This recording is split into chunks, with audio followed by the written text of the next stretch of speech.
আসসালামু আলাইকুম। আমি আরিফ আশরাফ ইমেজ কথা বলছি ঢাকা ডিজাইনার থেকে। বিল্ডিং ডিজাইনের একদম শুরুর দিকের একটা স্টেজ হচ্ছে সয়েল টেস্ট।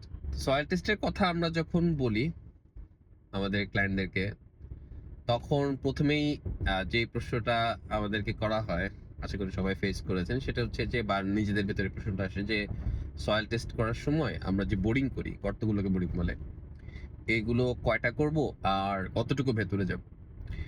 এই দুটো প্রশ্ন ফ্রিকুয়েন্টলি করা হয়। তো এই দুটোর আনসারটা আমি একটু দিয়ে দিই। সয়েল টেস্ট কয়টা করব বা বোরিং কয়টা করব, এইটা ডিপেন্ড করবে আসলে আপনার জমি কত বড় তার উপরে। দেখেন, সয়েল টেস্টের মূল উদ্দেশ্যটা হচ্ছে জমিতে মাটি কি রকম তার সম্পর্কে বেসিক একটা আইডিয়া পাওয়া। একটা জায়গায় জমি আছে, যে জমি সবগুলো মাটি মোটামুটি একই রকম। আপনি ধরেন যে ওই এলাকায় ছোটবেলা থেকে ছিলেন, আপনি জানেন যে মাটিগুলো একই মাটি, লাইক ধান ক্ষেত হলে একই ধান ক্ষেতের পার্ট এটা ছিল।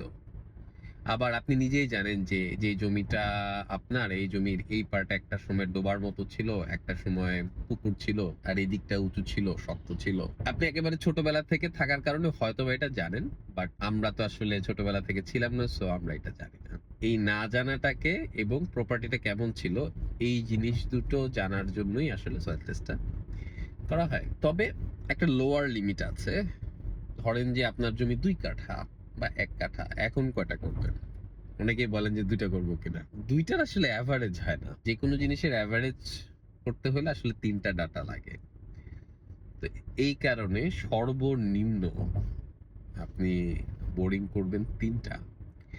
যেমন ৩ কাঠায় ৩ টা, ২ কাঠায় ৩ টা, ১ কাঠায়ও ৩ টা, হাফ কাঠা হলেও ৩ টা। এখন যদি ৪ কাঠা হয় বা ৫ কাঠা হয়, ৪ কাঠা হলেও মেবি ৩ টা হতে পারে। ৫ কাঠা হলে হয়তোবা ৪ টা হবে বা ৫ টা হবে। ১৫ কাঠা একটা জমি আপনি কয়টা করবেন? এই জিনিসটা ডিপেন্ড করবে আসলে জমিটা যেই এলাকাটায়, এই জমির প্রপার্টি আসলে কিরকম ছিল। মানে পুরোটা একই ধরনের জমি ছিল নাকি আ ভিন্ন, ভিন্ন টাইপের মাটি ছিল বেসিক্যালি, আমি যদি আরো স্পেসিফিক্যালি বলি। তো এটা যদি জানা নাও থাকে, আসলে নাম্বারটা ফিক্স হবে কখন? আমি যেমন এভাবে ইনস্ট্রাকশন দেই। ধরেন ২০ কাঠা একটা প্লট। আমি মনে, মনে ধরে নিই যে আমি মেক্সিমাম হয়তো ১০ টার মতো বোরিং করাইতে পারি। তো আমি ইনস্ট্রাকশন দিয়ে দেই যে আপনি ১ম এ ৫ টা করবেন। স্পটগুলো দেখায় দেই যতটুকু সম্ভব স্প্রেড আউট করে। ৫ টা করার পর আমাকে কল দিবেন যে তারা যখন গর্ত করতে থাকে, গর্ত করলে কিন্তু তারা নিজেরাই বুঝতে পারে যে একেকটা গর্তে একেক রকমের মাটি আসতেছে। তখন হয়তো আমি আরো বাড়ায় দিই যে ওকে, ৫ টা করেন তাহলে আর ৩ টা করেন। আবার কখনো, কখনো দেখা যায় যে ৫ টা করছে, ৫ টাতেই মোটামুটি সিমিলার প্লটের বিভিন্ন জায়গা থেকে নেওয়ার পরেও যে একই রকমের ডাটাই আসতেছে। আমরা এসপিটি ভ্যালু বলি আরকি। তো বেসিক দৃষ্টিতে সেম টাইপের মনে হচ্ছে। তো তখন বলি যে ঠিক আছে, ৫ টা করছে আর ২ টা করো। কিন্তু যদি দেখি যে ডিফারেন্ট, ডিফারেন্ট ভ্যালু আসতেছে, তখন আমরা কি করি? তখন আমরা একটু বাড়াই দিই।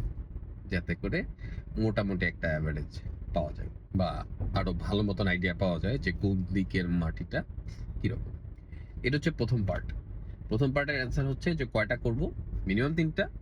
আর ম্যাক্সিমামটা ডিপেন্ড করবে জমি কত বড় এবং জমি সম্পর্কে বা জমির মাটি সম্পর্কে ফুল আইডিয়া নেয়ার জন্য বা কংক্রিট একটা আইডিয়া নেয়ার জন্য আমার যে কয়টা নেয়া প্রয়োজন হয়। যদি সিমিলার মাটি আসতে থাকে, তখন একটু কম করলেও হয়। বাট কনফিউজিং ডাটা আসতে থাকলে, বিভিন্ন বিভিন্ন জায়গায় বিভিন্ন বিভিন্ন রকম প্রপার্টি আসতে থাকলে একটু বাড়ায় নিতে হবে।